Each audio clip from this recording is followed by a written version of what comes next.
महाराष्ट्राचा। नांदणी मठातील माधुरी हत्तीन पुन्हा नांदणीत यावी अशी जनभावना आहे। ही जनभावना लक्षात घेऊन नांदणी मठाने सर्वोच्च न्यायालयामध्ये पुनर्विचार याचिका दाखल करावी। राज्य शासनाने स्वतंत्र पुनर्विचार याचिका दाखल करून सर्वोच्च न्यायालयामध्ये हत्तीनीला परत देण्यासंदर्भात भूमिका मांडेल असे सांगून या प्रकरणी राज्य शासन पूर्णपणे मठाच्या पाठीशी असल्याचे मुख्यमंत्री देवेंद्र फडणवीस यांनी स्पष्ट केले आहे। फडणवीसांच्या अध्यक्षतेखाली माधुरी उर्फ महादेवीच्या प्रश्नासंदर्भात मंत्रालयात बैठक झाली। त्यावेळी मुख्यमंत्र्यांनी शासनाची भूमिका स्पष्ट केली। उपमुख्यमंत्री अजित पवार, वनमंत्री गणेश नाईक, मंत्री चंद्रकांत पाटील, मंत्री गिरीश महाजन, मंत्री हसन मुश्रीफ, मंत्री प्रकाश आंबेडकर मठाचे प्रतिनिधी उपस्थित होते।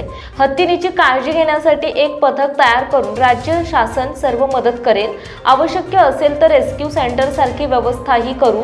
या बाबी तपासण्यासाठी न्यायालयात समिती नेमण्याची विनंती करू असं मुख्यमंत्री देवेंद्र फडणवीस यांनी म्हटले आहे। ताज्या आणि महत्त्वपूर्ण बातम्या पाहण्यासाठी आजच आमच्या संध्या लाईव्ह न्यूज चॅनलला YouTube वर सबस्क्राइब करा आणि बेल आयकॉन प्रेस करा।